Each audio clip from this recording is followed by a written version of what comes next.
Metropolis gleams beneath a hopeful sky, its towers shining like beacons of justice. Above the city, the symbol of Superman stands for truth, courage, and the promise that tomorrow can be better. High above Metropolis, the Man of Steel soars through the sky, leaping skyscrapers, outracing trains, and carrying the hopes of the helpless on his shoulders. Across the ocean, the world trembles as Torin's armed battalions storm into peaceful Gallonia, and the headlines scream of war. At the Daily Star, the call comes down at once. Clark Kent and Lois Lane are being sent to Luxor as war correspondents. Well, I've hoped for a vacation for a long time. If you have a chance to enjoy it between ducking bombs, you'll be lucky. Soon the steamer Baronta cuts through the waves, carrying Lois and Clark toward danger, while Clark hides a secret concern behind his mild reporter's face. I wonder if we should have refused this assignment. It's liable to prove dangerous. Why did they have to send this wet blanket along to ruin my perfect adventure? But beneath the bright horizon, war is already gathering its claws, and Superman's next test is waiting just beyond the sea. Metropolis gives way to the open sea, where a glittering vessel cuts through the night under a calm, starlit sky. That exotic woman, she seems quite popular with the male passengers. I wonder who she is. Her name, Lita Laverne, a famous foreign actress. She uses this vessel rather frequently. Below the elegance and laughter, the world itself feels ready to break, war, fear, and senseless destruction hanging over every horizon. Oh, I beg your pardon. A clumsy loud. That evening, no doubt she prefers the captain to me. Must be his uniform. Then Clark's telescopic vision catches a deadly secret in the rigging. A shadowy figure takes aim at Lita Laverne with a revolver. In a split-second flash of instinct, Clark snatches up a belaying pin and hurls it with perfect precision. Bullseye. Metropolis glows in the distance, but aboard the ship, danger still hangs in the air. Clark has just saved a life, and the tension is far from over. I saw your swift action. I owe my life to you. Glad to have been of assistance. I'm a reporter. Mind telling me why anyone should want to take a shot at you? Frankly, I don't know. As Clark strolls along the deck, suspicion coils around him like the night wind. Someone is watching, and every shadow feels like a trap.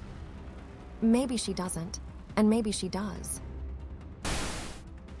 A flashlight suddenly flares from the captain's cabin, cutting a hard blade of light through the darkness.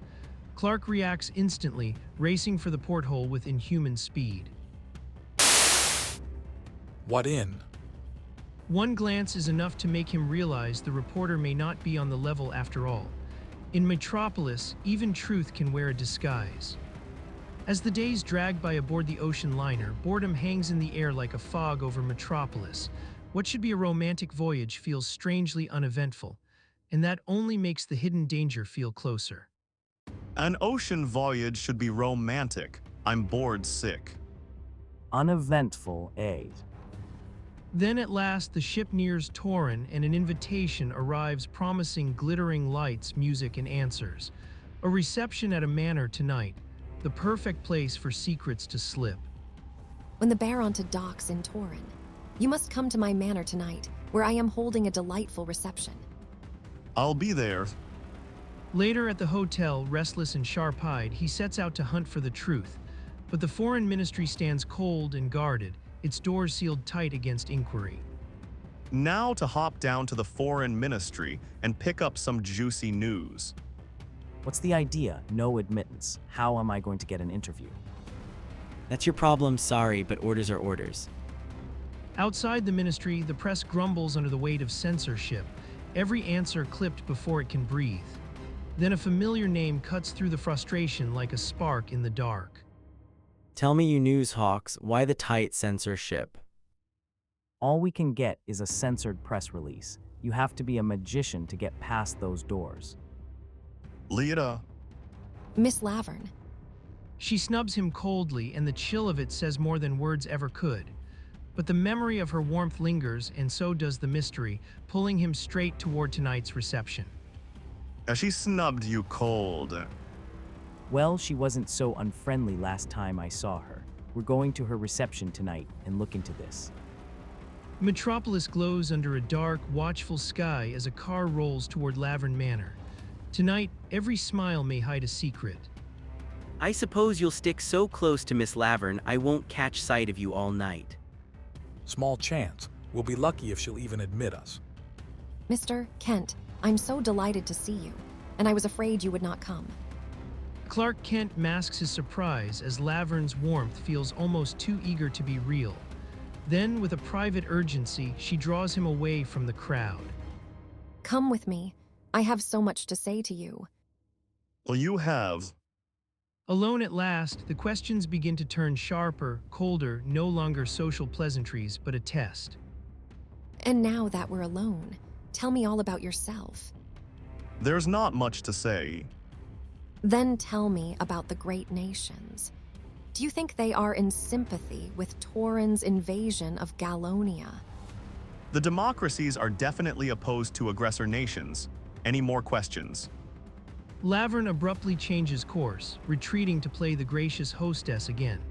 But across the room, suspicion ignites like a spark in dry powder. You must excuse me. As hostess, I must look after my guests. Surely. Clark watches her go, unease hardening into certainty. In the shadow of Metropolis's glittering elegance, a far more dangerous game is underway. So she's already found someone else to pump. There's no doubt of it, that girl is a spy. In the heart of Metropolis, tension crackles as Lois confronts Clark and emotion boils over. Above the city, danger is already descending from the sky. So here you are. Sorry to have left you, Lois, but I don't want any explanations from you. I'm leaving.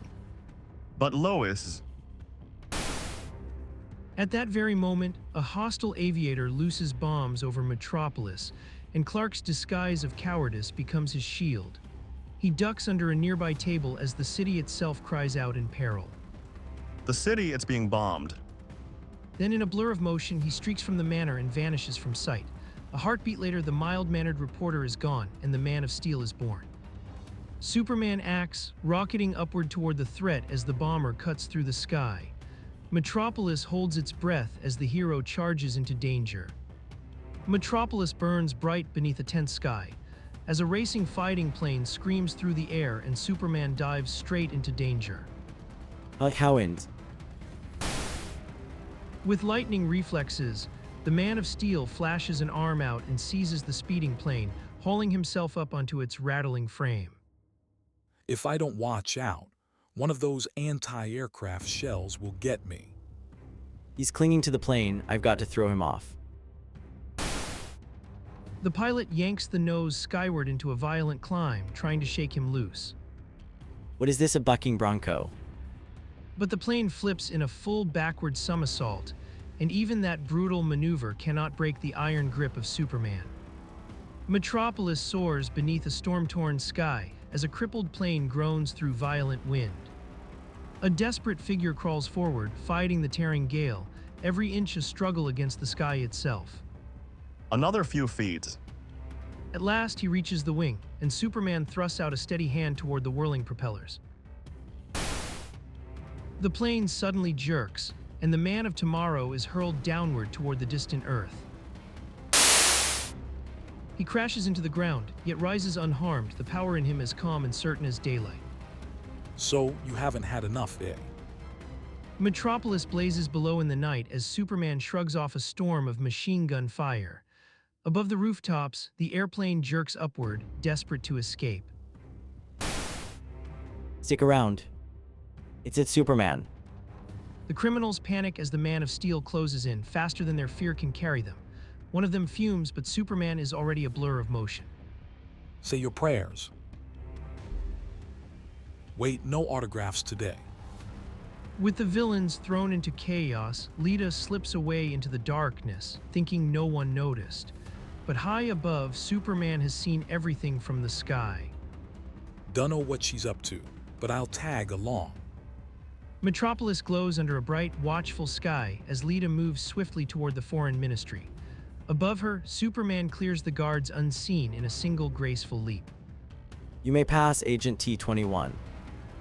Inside, Lita meets with an army official in hushed conference, while danger lingers just beyond the walls. A tiny sound catches the air, someone is close.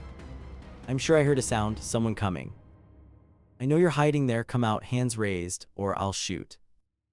But Superman remains hidden, a silent force moving through the night like a promise of justice. The guard's certainty fades into confusion as the empty corridor gives no answer. That's odd, no one around, but I was certain I heard someone. Somewhere just out of sight, the Man of Steel has already slipped past, leaving only unease behind. In Metropolis, even the quietest shadow may hide a hero. Metropolis glows far above, but beneath the surface of the world, a deadly plot is taking shape. Superman has overheard every word, and now every second counts. If the neutral liner Calcutta is torpedoed by our enemy, the sympathy of the democracies will be on our side. I've already dispatched orders to submarine Y-263. In 15 minutes, the Calcutta will be at the bottom of the ocean. Without a moment to spare, Superman streaks toward the sea, a blur of red and blue against the night. Not an instant to lose. Shortly later, he cuts through the black ocean at impossible speed, racing the clock and death itself. Thousands of lives depend on reaching the Calcutta in time. Meanwhile, the Y-263 sights its target, the steamer marked for destruction, and prepares to strike. The water trembles with the promise of catastrophe. The torpedo tears forward, a gleaming spear of steel aimed straight at innocent lives. Then a slight figure flashes between hunter and prey, Superman. Come to Papa. Metropolis may be bright above, but out on the dark waters, danger coils beneath the night. Superman rides his strange steed downward, plunging toward the truth. I've got to act quickly before they launch another attack. At last, the violent motion breaks and the craft drifts to a halt on the black water. But Superman is already moving, unseen and relentless. He climbs aboard the Calcutta in silence, every step careful, every second precious. Then his X-ray vision catches something terrible ahead. The steamer, it's headed directly toward a concealed mine. A hidden death waits in the water, and the Man of Steel must stop the ship before one fatal impact turns triumph into disaster. Metropolis shines with bold, hopeful energy, but high above the harbor, danger threatens a neutral vessel in the dark. Wait, there are some questions I want answered. Consult Professor Quiz. Right now, I've a little errand to fulfill. Superman vaults onto the cabin as the lifeboat slams into a hidden mine, and the night erupts in fire and thunder. At a Tauranian council of war, his sudden appearance turns strategy into shock and fear into confession. Confess, you and Lita Laverne planned the bombing of a neutral vessel, or I'll bash your brains out. It's true, it's true. You will pay for your underhand tactics. That's all I want to hear. Another triumph for Clark Kent and Superman, truth exposed, treachery shattered, justice delivered to the world. And as the presses roll, a new headline blazes across Metropolis, promising even greater thrills in the adventures still to come.